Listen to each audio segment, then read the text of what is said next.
Yeah, so well, thanks for coming to join us down at our shop, and we'd love to come to yours too at some point. But Are we live? I guess so. Okay, sweet. I'm gonna hold it like this. Yeah, there you go. So there's a combination. We got TUDS and trampolines. TUDS and Crazy Ape / Apex. Yeah. So Good combo, I think. it's random, but I think there's a synergy A there. little bit. Yeah, if you dig deep enough, you can find the synergy for sure. Yeah. You dig deep enough, you might just have a hole for a trampoline. Right? Well, we do want to do that. That was definitely part of the discussion, is doing a trampoline and a deck sometime. We haven't done it yet. I know I think I've talked to you about it before a little bit, and maybe even Jacob. It's like, how do we make this happen? It's like if I'm honest, nobody's asked me about that in the last 8 years since we've been open. It's like, it's a cool idea. I think it would be awesome. Just like, I think we'll have to pitch it. I think that's how nobody's like, can we do that? We find that all the time. People have no clue these are options. Right. And then you start engaging with them, and like you'd relate with being a specialty contractor, like these things are out there. Yeah. And people are doing them. So Yeah, and the idea of doing like a slide off a deck comes up from time to time. I think your brother actually did one years and years ago. They Yeah. slide off a deck, and so like that's in people's heads. Trampoline's the next logical step. So, our marketing guy saying something about the monkey. oh yeah, that guy's like Product stealing the show. placement. Yeah. Stealing the show. Like it's nice because you naturally expand the footprint of your deck. It's more usable space, and I think it's a lot cheaper to incorporate it within a deck than it would be to actually dig a foundation for it, sink it in the ground, retaining all that, and then it's dedicated out there in the yard. You got to worry about water and everything else. So. Yeah, I mean, it's super common for people to build a deck around an above ground pool. So it's really That was a new one. Yeah. is the same, really. Well, and that Love- started with hot tubs, right? And now that's more like the last, 10 years is the above ground pools. And Yeah. so But we were just having a conversation about insurance and legal dudes, and so maybe they aren't super keen on this idea, but yeah, usually they want some kind of barrier for the children to be able to get on the trampoline. So that's definitely a consideration. Whether it's like tall enough that just little kids can't climb up on their own, or it's got an enclosure net, or really, Maybe a lockout cover of some sort too. yeah. So So is that like, I knew there was pool rules, which makes sense to me, but what's I guess just that they're gonna have too much fun. Well, the concern They're is gonna the fall. 3-year-old slips out the door, unlocks it, goes outside, and hurts himself on a trampoline. Yeah. So the ASTM standard says you can't have a ladder or access device for a trampoline. It's Really? actually not allowed. Okay. You can put it there after the fact. So like you'll find a little aluminum step right beside my trampoline at home, but you can't physically attach it to it. Gotcha. I just don't like in-ground trampolines are already everywhere. Like it would be the same thing because Shh, don't use ration here. Like, yeah, you're irrational thing. In that scenario, what, you have to have a net around the in-ground trampoline or a fence? Like what's the, Yeah, that's okay yet. So let's we'll keep that one. And then no one does anything with that. So I think it was our insurance company, actually. They were, after they wrote our insurance policy, they're like, so you put nets on all of these, right? Or like, what is the answer you want to hear? of course. Yeah. It's funny, like the world of safety. I mean, it's there for a reason, but we run into those rules just in the deck world all the time too, because of like how climbable a railing might be. And that's the reason why for years and years, up until like 7 or 8 years ago, you weren't allowed to have cable railing in Canada. In the States, it was all the rage. Yeah. And there was not, contrary to their beliefs, there was not just like floods of kids just hurling themselves over a railing. Like the rule is there as a hypothetical, but had no like grounds in actual reality. Didn't it say climbable? I think that's what they said in the building code. It can't be quote unquote climbable. Correct. Yeah. And that started to come down like in Saskatchewan about 7 years ago. They started allowing cable rails. So we're like, okay, sweet. And we brought it in right away because we knew that people wanted it. And it's still to this point, like I think Ontario is still the last holdout province that still won't allow it. And even here, like we're only allowed to do it up to, I can't remember what the exact number is, but 3.5 meters or 4 meters high. So if you have like a 3rd-story house, you can't do cable rail for that reason. But the thing I always point back to though is like, so what's the difference between this, what you think is a climbable railing, and the patio chair that's sitting beside the railing that the kid can climb up on and just jump over any type of rail, Or the climbable or not? flower pot that's full of dirt and is Right. Yeah. So anyways, there's people getting paid to keep people safe, I guess. So we run into the same thing with our commercial parks because they don't technically our equipment's furniture, but they try to apply the national building code to it. So we have standards for how our handrails have to be padded and stuff like that, and they can't be in the courts. But that's an interesting one because the building inspector will say you have to pad that handrail going up the stairs. But as soon as you pad the handrail, now it's too thick. Now it's not graspable. So it's like, which one do you do? And there's all these challenges. But The one I'm intrigued to pick your brain on, because we see synergy with 3D design and 3D modeling. Like we're constantly like these parks behind us as an example, like everything's modeled in advance. It's all laser cut, all done ahead of time. Um, my understanding is you guys are doing that with TUDS as well, and with some of these designer decks.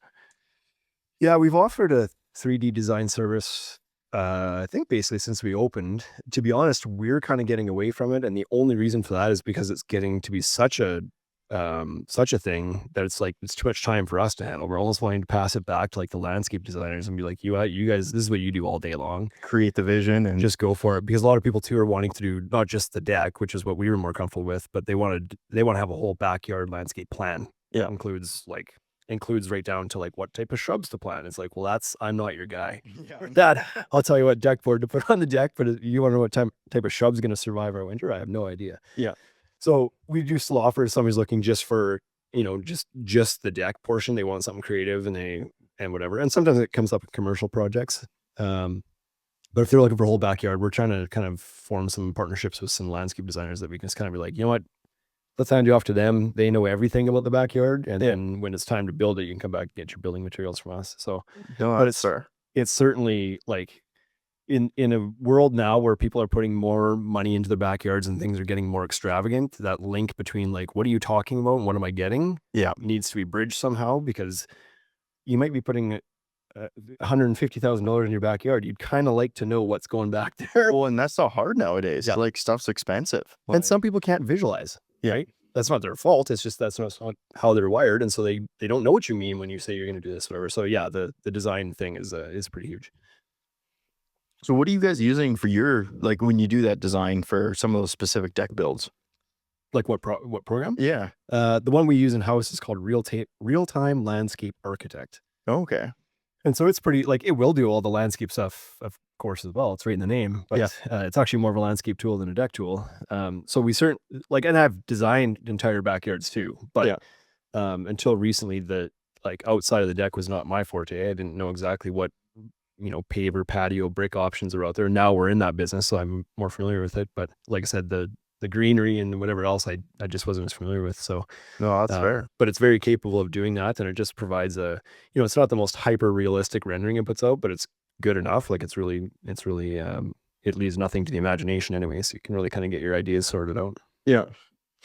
Well, I know we're using Fusion 360. It's like a web-based system. Yeah. And we just found that works really well because we can send a rendering to a client. They can open it up without just like with their phone or anything. Yeah.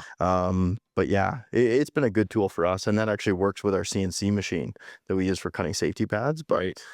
So yeah. There's a lot of guys in the industry, like contractors specifically, that are using SketchUp for it. And you can create some like hyper realistic renderings out of that if you know what you're doing and you have the right plugins. But man, that just seemed like such a daunting task to me to learn that program. Well, and that one's now paid too. It used to be free. Yeah, exactly. So I mean, we pay for it because we do use it for other things, just like 2D permitting and stuff like that a little bit. But as far as a 3D render goes, that seems like a beast for me to learn, and I'm not interested at my age. That's fair. I'm the same way. I like pitch that off to our team, and we've now got a team. Like Armand leads a lot of our CAD design. Yeah. We just hired another CAD guy, and we've got our CNC operator who also does CAD. But yeah, we have another guy that's like a design guru that's far better than I am. But that's a lot too. So yeah, the cool thing with this Fusion program though is it's got I think one of the web-based for sure, but it's so easy to share a 3D file that anyone can open up on their phone or iPad, right, and scroll around and take measurements. Sure. So I think what's been really handy for a couple big backyard jobs we've done recently is they'll actually send us their backyard plan that someone's drawn up. We can just put that image on as an underlay, and then throw our trampoline on top and show exactly how it all works together. And sure, it's really helpful. That quick back and forth communication, even if it's pretty simple models. Yeah, that really helps get the conversation framed and what your project's going to be looking like. Well, yeah, because you had that other client in Phoenix we were doing a quote for, and it was a gorgeous home, and he had a top view 2D of just his landscape layout, or his site plan, better yet. It wasn't really, what was the landscape? I can't remember. It was a 2D plan, but it was already contemplating all the landscaping and everything that they were proposing. So what stood out to me is this is your typical black and white contractor drawing, and on top of it, all of a sudden there's a gorgeous color in-ground trampoline. And Armand pitched him. He wanted 2 elaborate trampoline setups, and Armand pitched him one of our fast tracks. So it was like a continuous trampoline between the 2. Oh, So you could jump on the trampoline or jump along the trampoline to the other trampoline, and just being able to pitch those and making it pop off the page, because contractor drawings are typically pretty dull. Yeah. It was really cool to see. Yeah. So that's all I saw. When I saw the drawing, I just see these colored safety pads. It's like, wow, that looks really good. Yeah.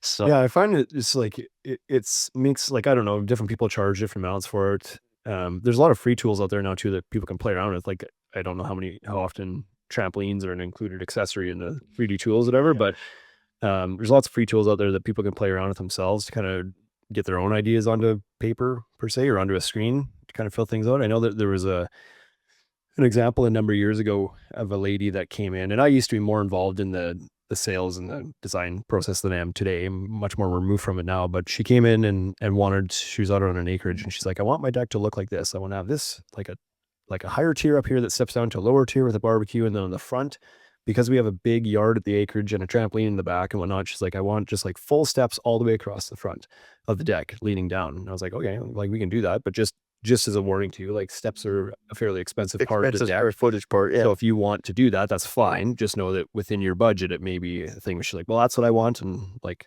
I'm not changing my mind about these steps. And I was like, okay, she wanted to pay for the 3D design. So we did the 3D design, sent it to her, and she's like, oh my God, I hate how that looks with all those steps. And I was like, yeah, we found out now. Or she couldn't visualize it herself, right? Until she saw it. And then she's like, nope, that's a no-go. Like, I'm glad I didn't do that. I would have tore them off. I hate how it looks. Yeah.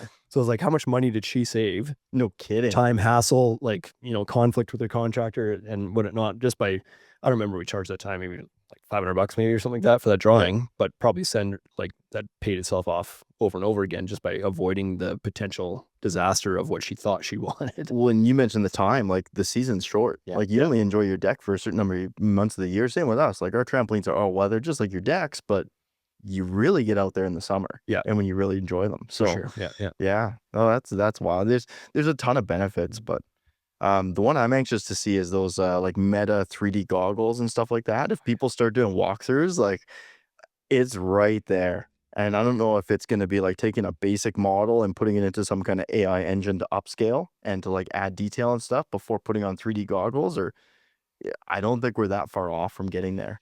Yeah. Like I maybe my memory is failing me here, but I believe that actually, I don't know if you know a guy by the name of Jesse. He used to work at the Rusty Shovel. He's with Peregrine Landscape Construction now, but I think they were doing that like a few years ago. They had the Quest, whatever it was at the time, 2 or something like that, wired up, and they were using SketchUp to do designs. And there was a plugin that you could walk through and see your space. I know it happened because I wore it at the home show and did it with them. Yeah. I thought it was pretty gross because I had to share the sweaty guy before me. But Yeah. But it was already like pretty preliminary at that time, and likely didn't, the visuals likely weren't as good as they could be now. But certainly like being able to feel, not just see your space, but feel the space now before you do That's something. the big one, I think. Yeah. There's potential there. And especially when it gets to the point too, where it's just like, yeah, it's no longer the big headset. It's just a pair of glasses that you can slip on. No right? kidding. And we're, like I said, we're right there. Well, we've been doing it for a while, but not with the goggles and everything. Like we've been able to do perspective pictures from inside the park. So you can go inside your model and see things. And that's been good for like murals we do in the park and stuff like that. Sure. Because if you got wall trampolines coming up or a Ninja Warrior course, and our marketing guys have used this because you need to know where a banner is going to go, right? What you're going to see on that banner and where you're going to see it. And before you spend $2,000-$3,000 on a banner by the time you get it installed. Yeah, exactly. So, but that's the one I'm excited to see is the 3D goggles and or lenses, whatever they come up with. So yeah, I'm pretty, not to take this on a tangent down that path, but like I'm itching to wear some of those Meta Ray-Ban glasses like Chelsea's on. I keep hearing about it on podcasts and they're like, they're the coolest. And I was like, how do I try these without buying a $600 pair of glasses that I probably won't really use after I try it out? But yeah, I don't know how to get my hands on some. So I was tempted to try the Apple ones, but just that price tag and Apple Vision Pro thing. If you don't use them, the commitment that you're then in and right. And I know, like I've got a Meta Quest. I have 3 now, I think it is. Yeah. Like I had the 2, we used it a bit, and then I stopped. Like the novelty wore off. We didn't use it anymore. And then I was at a show where there was one, like the newer model, the 3 happened to be on like a silent auction. So I bid on it and won it. And I was like, why am I doing this? I don't even use the one at home that I have. I was like, but if I have the newer version, I've worn it for like 10 minutes. I know I got it like last January, like a year ago. So that's where I'm like hesitant to buy the glasses, because it's like I know what I did with that similar technology already, and I didn't use it. But well, now I'm wishing I didn't give one away. I didn't even tell you that. We have a 3D roller coaster. It's a virtual reality roller coaster, and one of the glasses got a broken holder or something. So they sent us a brand new one. oh yeah, And it's just like, oh, well, now we got these goggles. They work just fine without the holder. And yeah, I gave it to one of our staff, but he wanted to dabble with it.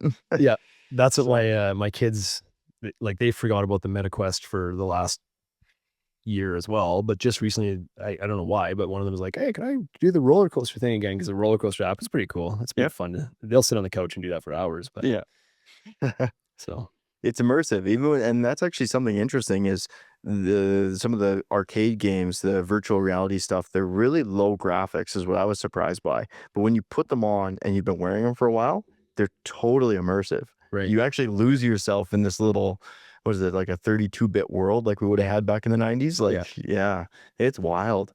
Yeah, I remember the first time I ever tried the Quest. What was it called before? Or something else, wasn't it? Doesn't matter. I don't even know. I kind of ignored Facebook, to be honest. Like I wrote it off, and I thought someone else would come. Oculus, yeah.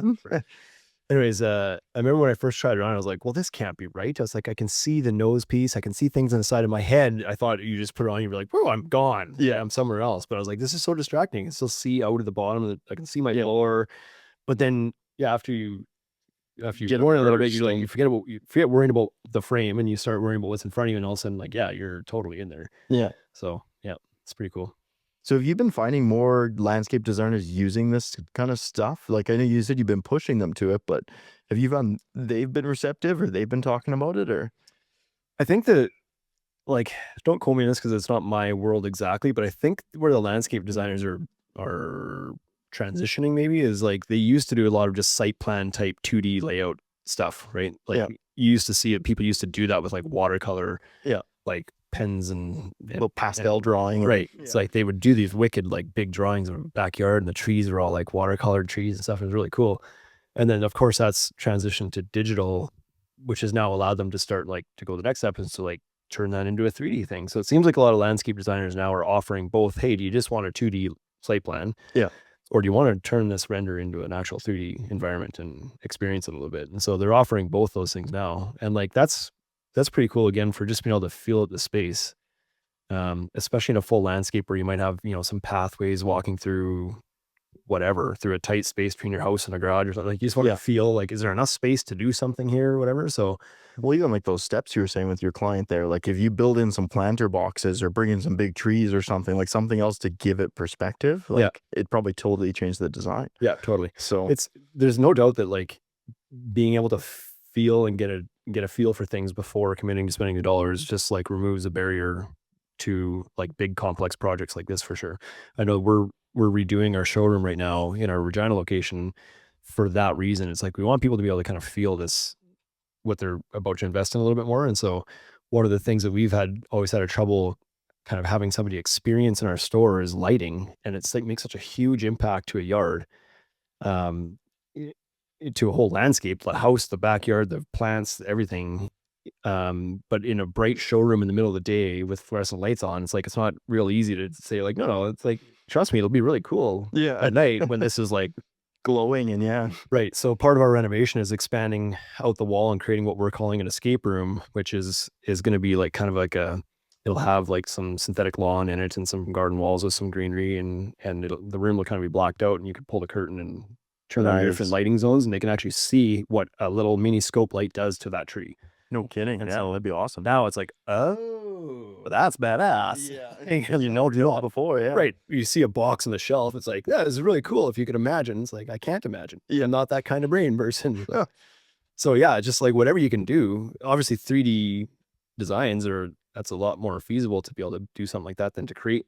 They can do it a little bit. Like, we've done a little bit of that because we do like we call it a club apex in some of our parks, where we turn off the lights, so we turn on club lighting and kind of replicate a dry nightclub. Yeah. So, and that cool. Software, it lets you project image or project the lights, and you can actually turn on lights by clicking on them in a 3D environment.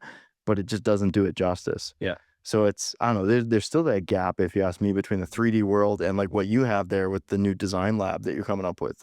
That's sweet. Totally, yeah. Thought of Like, that. and the 3D thing is absolutely part of that. It's like just anything you can do to help them to experience it.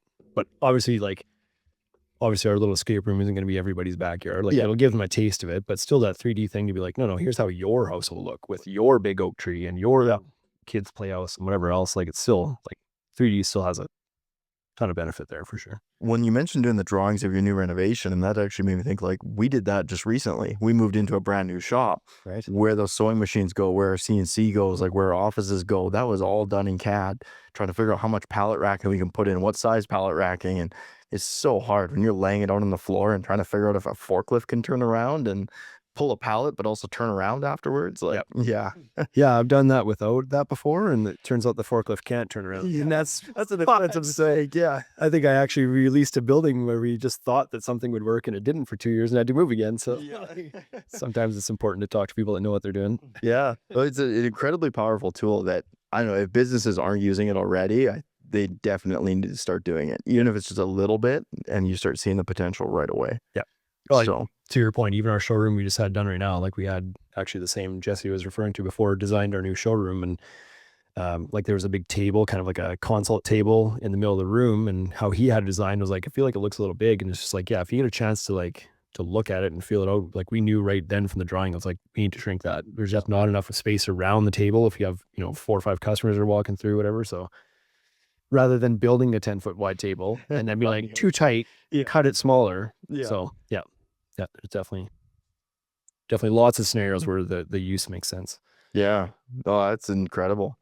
Have you found many suppliers signing on yet? Like, I know you guys talked to us about getting some of our trampolines in there, and we've been looking at doing it, particularly because there's a Shopify plugin, and you do a 3D model, you plug it into Shopify, you can spin a trampoline and everything in real world. Right. And also you change the color of your pads. Well, now your 3D model's updated, and Yeah. there's wild stuff you can do. But are you seeing other vendors do that yet, or?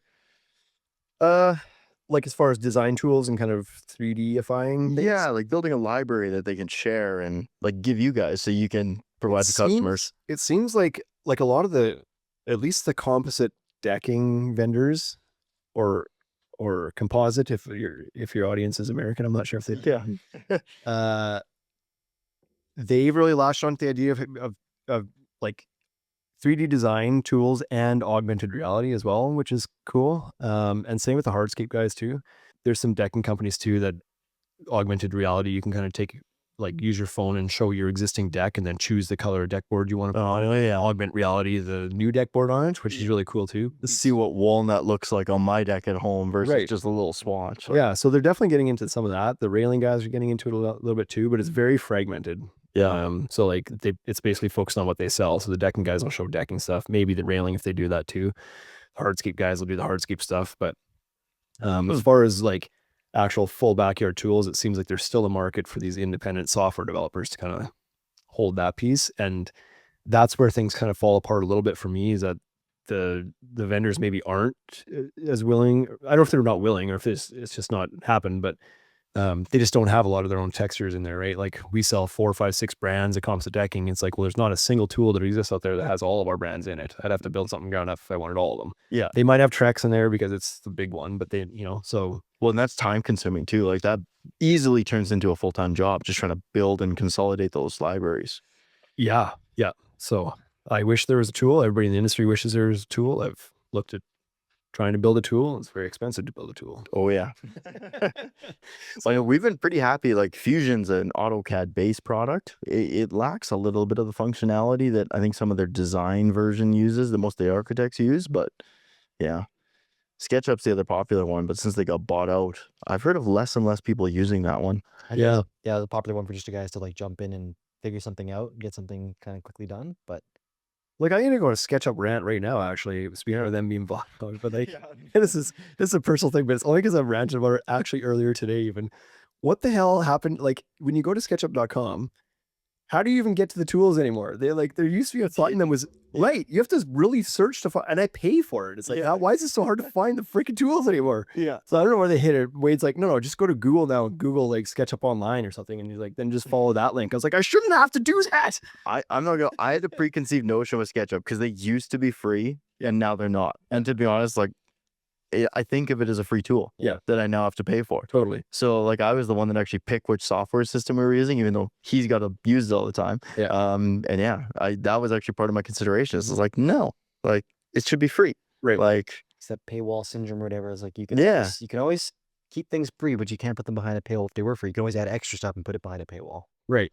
Yeah. But I don't know. We found Fusion's been really good, and it's not that expensive. You pay monthly, and you get all the updates, and you pay by the seat, and versus like Inventor and some of those others, they're thousands of dollars a year. Yeah. So, yeah, you got to be careful with software subscriptions. I've learned. well, and then you learn it, and then you're vested in it, and yeah, if they change their pricing, like you're in with them, like you're stuck. Right. So I'm going through that right now, and again, this is kind of off topic, but I'm going through it right now with like content management systems for like content delivery for TVs and whatnot. And so I'm trying to like do my analysis of all these different offerings and stuff. And some of them there's a couple free ones out there, but there's also some that used to be free that went to the paid model. And what you're talking about right now, and people get pissed off. And it's like, I'd like to choose a free one if it works for us, but I would hate to be like free for 2 years. And they're like, now it's $20 a TV. And like, no, it's the same tool you've been giving me for free. So like, I almost don't want to use the free option because I don't want the surprise later. Yeah. Like they have to at some point. They're not doing this out of the good of their hearts. So it's funny you mentioned that because we just went through that a few months ago. We had the same TV management system for all of our parks, and it was amazing. You could choose what you wanted on a TV and do it anywhere in the world. And then after 10 years, they said up to 5 is free. So some of our parks have 5, 6, 7, 8 TVs in them, and all of a sudden that 5th one is paid. yeah. Like it's What system was that? If you don't mind me asking? that was Live on a podcast. digitalsignage.com or digitalsignage.net, and it was actually pretty good. all those ones. Yeah, their IT system and everything absolutely blows. But if you just make your own images and put them on, like they try to give you, hey, you put this graphic here and this little widget here. It's like, screw all that. Just here's the graphic I want to put on my screen. Yeah. After 10 seconds, change it to this one. It works great. Yeah. But yeah, they paywalled it after 5. So we were like, oh, do we create another account and do these 5 TVs on this account and these 5 just to stick it to them? And but it was like $2 a display, and we're like, screw it. It's annoying because it was free. Right. So it's Well, and it's just like subscriptions. Like I get caught in that all the time. It's like, oh, it's only $10. Oh, it's only $50. Oh, it's only $100 a month. And all of a sudden it adds my up. accounting manager there years like, you have like $20,000 in subscriptions. Do you need all these? And I go back and look, I'm like, I've actually never used that. I just signed up one time and like thought it was a good idea. And like, so. Well, that's the way all that stuff's going. Like even TV nowadays. I was just saying to my wife, I was like, hey, are you still using this app? Like, oh, I still use it. Okay, that's fine. Just as long as you're using it. Yeah. Like it's easy to lose track. You know what's funny is I've had like the Adobe Creative Suite for like decades. Like long before my business, I've always had Adobe and I've always used it. And like back in the days when they used to have it, just like it just cost you $700 to buy Adobe, and then you got it. Yeah. And then they switched to the SaaS model and whatever, that was fine. I was like, okay, cool. I can get like more tools for only $60 a month, whatever. Yeah. And then when Infinity came out, and I don't know how long Infinity's been around, but it seems to be gaining a lot of traction this year or last year or two. And all of a sudden it was like, wait, Affinity? What's this all about? And it's like Adobe equivalent tools, at least like a Photoshop equivalent, an Illustrator equivalent, and an InDesign equivalent, which is like the 3 that we would. That's really the only 3 out of the 100 tools that Adobe makes that we even use. Yeah. And so I was like, well, what's this all about? I started to see some of the graphical design influencers were like moving to Affinity. I was like, well, this thing must be pretty good now. So I looked it up. I was like, how much is this? It's like, oh, it's $100 one time for all 3 tools forever. And I was like, Jacob and Windsor, we're canceling our subscription. what? I was like, that's incredible. And then typical model where if they release a new version of it next year, you can choose to pay the $100 and upgrade it again. But it's Just like, keep what you have. that beats the hell out of $65 a month forever for tools we use like 15 minutes a month. Like, Well, and I was in the boat. I had like Adobe CS6 or something on my Mac, and I loved it. It was awesome, and I did an update, and it was great. And then I got a new version of my Mac, and all of a sudden I couldn't use CS6 anymore. And then you had to go to the subscription thing, and they forced you. Yeah. So it's just, I don't know. Funny thing is, I'm updating a catalog we do for our store, and I built this whole thing wrong tool. I built it in Photoshop. It should have been in InDesign, but it was again one of those things where it's like, well, I'm really fast. I know the tools, and I just need to get this done. It's easy. I don't want to learn this other one. So I built it on Photoshop, but the file was so large, it like switched it to a PSB, which is Photoshop big file format, whatever. And like, it just chugs on my computer. Like, like I can't have anything else open. I got to clear enough space off my hard drive. Megabyte design. Yeah. Oh, it's bigger than that. It's like 8 gigs or something. Oh, jeez. It's a big one. And so, I struggled to like, doing the first 2 pages is fine. By the time I get to the end, I try to make a change. It's just like, really trying. Yeah. I open that file, the Photoshop file in Affinity, and it's running smoothly, and I can do whatever I want and have my typical 68 browser tabs open at the same time too. I was like, what is going on? This thing is awesome. Well, they charge like $60 a month for all those Adobe line. Like, it's crazy. Yeah.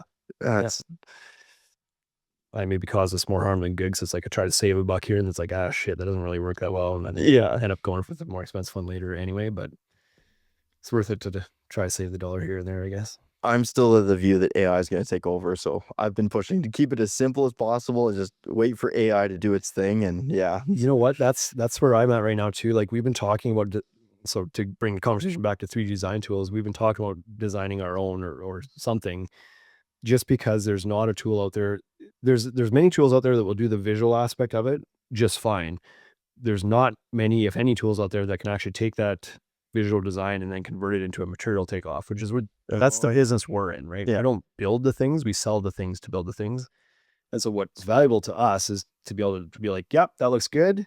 What materials do we need to build it? And then give us a list of it. And that's how like bill of material printout and done. 100%, some permit documents, whatever else. Yeah. So, well, I never even thought like even square footage takeoffs, because you got to fill out on a permit, like how many square feet is your deck and all that kind of stuff, and how high is it off the ground and all that information. Yeah, and I understand it's a very complicated thing. There's a lot of engineering and structural stuff going on in the background of a deck. Landscaping less so, but so anyways, I've been for years we've been talking about we just need to build our own tool. Like we need to build it how we need it to work. Yeah, and knowing that it's going to cost a lot of money, but it didn't really kind of start to materialize until this year that we actually started to really pursue this. And now it's at the point where I'm like, God, like I don't know if I want to spend $150,000 on developing this tool. I feel like we're a year away from just AI just doing this for me. Yeah, that's the trouble. Like I feel like I could just in not too long from now, I could just go to AI and be like, build me a deck that's 10 feet out from the house and jogs over to the right 9 feet and then out and then back this way and this and uses these materials. So this follow that billboard in a contrasting color and yeah, and it's just like, sure, blah, here's your materials list, here's the render, and click to add to cart. Yeah, it's like that's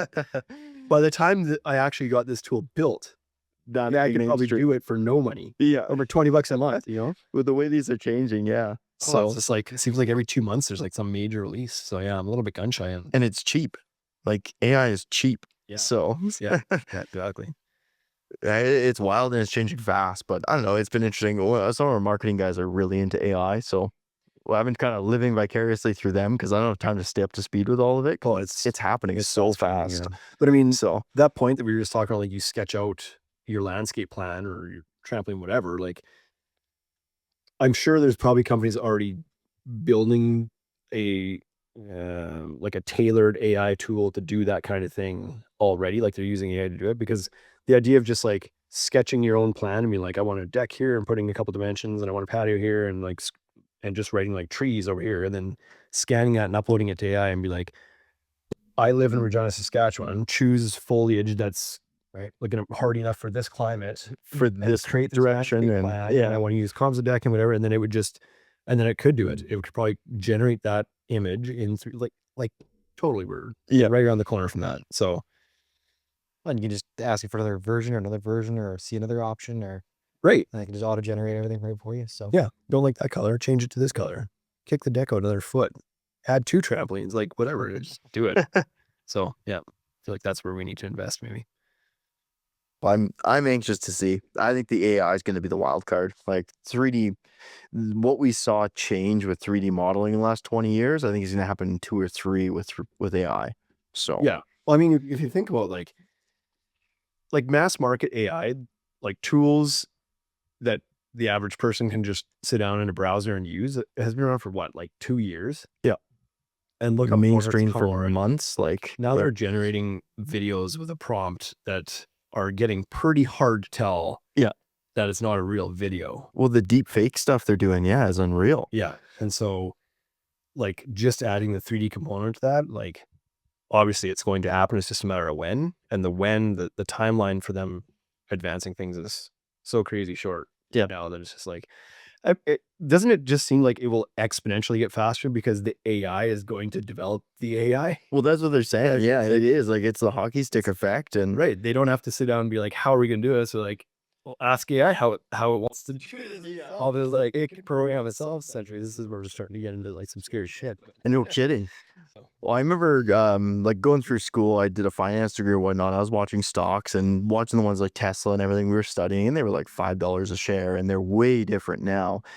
And I remember looking at AI from that perspective and going like, I remember asking our marketing guys, they're a little bit younger, but they're really into all these new things. And like, oh yeah, it's the latest, greatest thing. You can do this, this, and this. And so I asked a business partner down in the States, same age as us, and like mid-30s kind of thing, early 40s, and just, are you using this? And he's, what AI? What's that? And then I started asking some of our older business advisors, stuff like that. Same thing. What's that? It's like, okay, this is going to change. This is going to be big. And it was the same thing with TikTok. You start hearing about TikTok and you ask the younger kids, oh yeah, we're on TikTok. I hadn't even heard of TikTok until someone brought it up, and they've been on it for months. So it's that early adopter thing that, I don't know, if you ask me, we're already getting mainstream with AI. Like I go on a 100%. conference call and like everyone in the room's using AI. Like people are getting booted from conference calls for bringing in AI bots that aren't allowed. And yeah, I'm certainly not in the forefront of, I wouldn't call myself an early adopter, but I'm like, whatever the next stage is, that as soon as I hear that it's like, you know, I'm in there fairly earlier than most people, I will say. Yeah. And for sure the first one in our company that's always like, and so right now I have to remember sometimes that some people aren't as eager or willing to adopt new technology as I am. Yeah. It's like, for me, I'm in ChatGPT fairly frequently, or some AI. Yeah. And it's as simple as even like emails. I'll write up like a big email to a vendor or something like that. And it's like, I get to the end, it's like, God, that's long. Yeah. I just take the whole thing, throw it in there, and be like, can you just make this a little bit more concise, keep it professional, keep it up, key points, blah, blah, blah. Click, bloom, and format it for like legibility. Yeah. And it's like, whoop, here it is. It's like perfect. Copy, paste, send. Yeah. And it's just like, even for that, it's just so good. Well, that saves you half an hour. Because Right. you put all this effort in the email, you don't want to wreck it, so you spend all this time trying to make it perfect versus this is 10 seconds. And the other part is like, I can be a bit redundant when especially if it's email I'm writing and I'm frustrated because something happened. And it's like, I know that I've gone in there and just like reiterated the same thing 4 times. It's like, get rid of that. Yeah. But it's also like, it can remove my emotion at the time of writing the email out for me. It's like, I know I'm frustrated, so don't make this come across as super frustrated. Because I'm not capable of that. But I know that like our accounting manager last week was like, hey, I'm going to send out this letter to our credit account holders with these updates, whatever. And she's like, here it is for you to review. And like, do you think this is okay to send? And I'm reading it. I was like, no, this is completely unnecessary. And it's like, why am I don't need to proofread this shit anymore. Like, copy, paste, put it into ChatGPT, give it some guidance, spits back out, send it to her. I was like, I think this like nails it. Use it. She's like, well, that's really good. Like, you came out with that. I was like, no, I just put it in ChatGPT. She's like, that ChatGPT sounds like a really cool thing. And I was like, it is, yeah. And then like 10 minutes later, she's like, do you think you could come by and show me how to use ChatGPT? Or she's like, ChatGPT seems like a really useful tool. Maybe you can come by and show me sometimes. And I replied with, Google is also a really useful tool. And I was like, I learned this by myself. It's valuable. Just go learn it by yourself. Like, Google it. So that used to be what you did. You used to Google things. Now you're gonna chat GPT it. But It's gonna be a new name desk on the thing pretty soon. Let's say ChatGPT. Yeah. I've been guilty of the same thing, but it's top down. It's Windsor. Come show me how to do this. But I've always been someone who's just like inquisitive about things, and I'll just go learn and do it myself. And if I run into an obstacle like that I need somebody else for, and they're providing too much pushback, it's like, I'll just do it myself, and I just go do it. So for me, it's just natural to be like, I'll just figure it out and do it. Sometimes if people are like, show me how, it's like, show yourself how. That's how these things work. Not that hard. Yeah. I could learn to be better with that. It's amazing what you can do though. And again, that's one of those free tools. Like I love the paid version. Our marketing guys, they're all fancy. They got the paid ones, but that they expense to the company. I do Looking at them in the reflection over here. I do the $20 a month one for ChatGPT Pro, but the Plus is like $200 a month. I was like, oh, I don't know that I use it that much. But we do realize like all of a sudden you could start like it'll start recycling its own information, or it'll learning from the stuff that you put into it. So That was scary. yeah, so it was like you were looking for a warehouse person for a trampoline company, all of a sudden, or something like to do with trampolines, and all of a sudden it started pulling up stuff that you figured you had fed it the previous prompt. You had fed it. You or someone else in the company had done a draft, and then I did a draft, and it actually pulled information from their draft. Like it was learning Yeah, I remember what a that. trampoline warehouse guy would be, and like, how's it gonna know? Like it's Yeah. Sometimes I like, and I'm sure there's ways around this, but sometimes I go in there too and it's like, I don't want it to use its past history, like its past memory. I want to give like a, original. Like, yeah, I want like an unbiased answer here from this thing, whatever. So sometimes I'll be like, start with a clean slate. I was like, I don't know if that does anything. But it's like I convince myself that I'm wiping it clean. So the prompting as a whole, I haven't even began to go down the road of like they call it the prompting of exactly what you were saying. And Hypothetically, and there's that you can do to get by the ethical clauses apparently. And but you know what else? It's like it's amazing for everything. But like I just used it the other day to kind of start to rewrite our sales process. It's like because I can take it without having to like remember the points of the books I've read and make my own notes that I bring. Just be like reference these, these books or these sales systems and combine them to create a sales system for us. And it's like it'll come out and at least give you a first draft of what that should look like, and then you can tweak it to you see fit. And then the other cool thing was like, I was like, take this 9-step process and turn it into an acronym that'll be easy to remember for the sales staff. And it's like, okay, how about the word backyard? Like, this is freaking incredible. Like, if I wanted to do that, sure, I could do it in 2 hours time. I'd sit there and rack my brain about like, how do I make B work for whatever this first step is? But it just spits it out in 2 seconds. You're like, genius. God, I just did this whole thing in like an hour. This would have taken somebody like a week to do the whole job. So I'm interested to see where the trademark stuff and the copyright stuff ends with that, because we're involved with ASTM standards because that's what's used for all the trampoline court stuff. They've now put out a bulletin. You're not allowed to use any AI tools with any ASTM standard. Really? So like if you come up with a new clause that you want to put out for ballot to go into an ASTM standard, you can't even get that proofread by AI. It has to be original content. And you can't take the existing standard, upload it to AI to ask AI to put your new section in. Yo, how do they watermark it though? Like, how do they know if you've used it or not? Well, that's the same with the novels or the books, the marketing books. Like, how do you control that? And it's going to be interesting to see where that one boils down, because arguably it's their content, but then you got all these plugins, and that's going back to the 3D. They all use plugins as well. So all these things are getting interconnected. Like if I pull up an AI search on my computer, like it goes through all my files, and I have ASTM standards that I properly paid for and downloaded on my computer. Yeah. And it's going to go through those just like Mac or Windows search does. So I don't know. It'll be interesting to see where that goes. And that's like in the last few weeks, I've noticed them putting that right on the top bar of the ASTM International website. Do not use any AI products with our IP. Well, that also brings it into like the disruptive element, like what kind of industries are really going to be heavily disrupted in the near future. I've heard like law and accounting. Oh yeah. So you still like, I think the example I heard was like, okay, I could have a lawyer, I pay a lawyer like $5,000 to spend 20 hours doing this, or I can run through ChatGPT and then a lawyer reviews it for an hour or two. Yeah. Anybody whose current business model is charging for knowledge is in a lot of trouble. Yeah. Well, especially if it's like cookie cutter stuff. Like imagine a commercial lease. Here's my standard form lease. Here's the new tenant drafted appropriately. Yeah. So we have multi-tenant lease, and it's going to a single tenant consumer that's now leasing the whole thing. So yeah, that would have been hours. Like I don't know, that to me is where like a team of 5 accountants could easily go down to 1 or 2 with the proper tools. Yeah, you still need a professional. Yep. It's just all of the busy work and all of the brute force stuff you got to throw at something. Yeah, I'm thinking even for like in our industry, like if you could teach it more things about like facility like flow and safety and things like that, and how you organize different features and attractions in a place like this, they could probably give you some pretty efficient layouts and things like that. But or one step further, we're now seeing camera systems for trampoline parks, and they're seeing what equipment people are using, what the utilization ratio is, what your revenue per square foot is based on utilization. And you can then flip that back into an AI model, a 3D rendering, to say, optimize this. Yeah, I'm now doing a park in this city. Yeah, lay out the equipment appropriately and maximize sight lines for marketing guys' posters on this wall. Yeah. Like, or I'd say like to optimize it for minimal staff supervision. Yeah. So I'm sure we're all going to find out in a matter of months at this rate with how things are changing. So yeah, even this time next year, I bet we'll see a difference in 3D modeling with AI tools and all kinds of stuff. So Yeah, like if that long even. yeah. So like I said, every month it's like, okay, the new ChatGPT model out, and it's freaking incredible. It's like, it's happened in a month. Yeah. So yeah, it's pretty neat. Well, we might have to revisit this one in a year and see how things look. And if you guys have given up on it and you've just told ChatGPT to make you a product now, and yeah, Even work anymore? yeah, So, you're just running the forklift, and yeah, no, chat. That's the first place I'm gonna put AIs in that forklift. yeah. Well, I can relate to that one with snow removal. Don't run the forklift into the side of the decking anymore. Yeah, Those are expensive problems. yeah. Yeah. Beauty.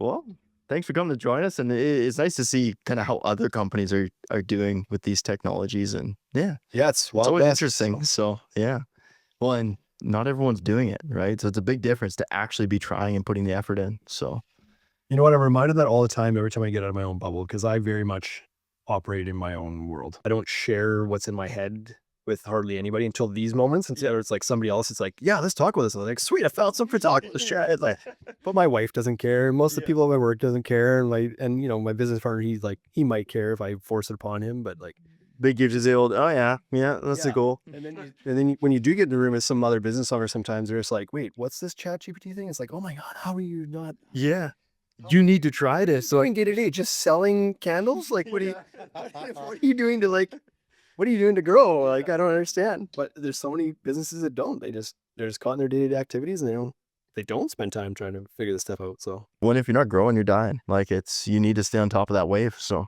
100%, especially nowadays when you've got like the multitude of complications that are happening in the world. oh yeah, Whether it's Trump or our own federal politics or just the way of the world or inflation or like whatever, you just can't sit and just keep doing things the way you've always done it. Like, yeah, it just doesn't work. Yep. So, oh, it's wild. Well, we appreciate having you out, and yeah, if anyone's interested in checking it out, Shane with the Ultimate Deck Shop, or TUDS as everyone calls it, and yeah, great learning about a way you're applying technology in your business. So yeah, absolutely. Thanks for having me. talk to you soon.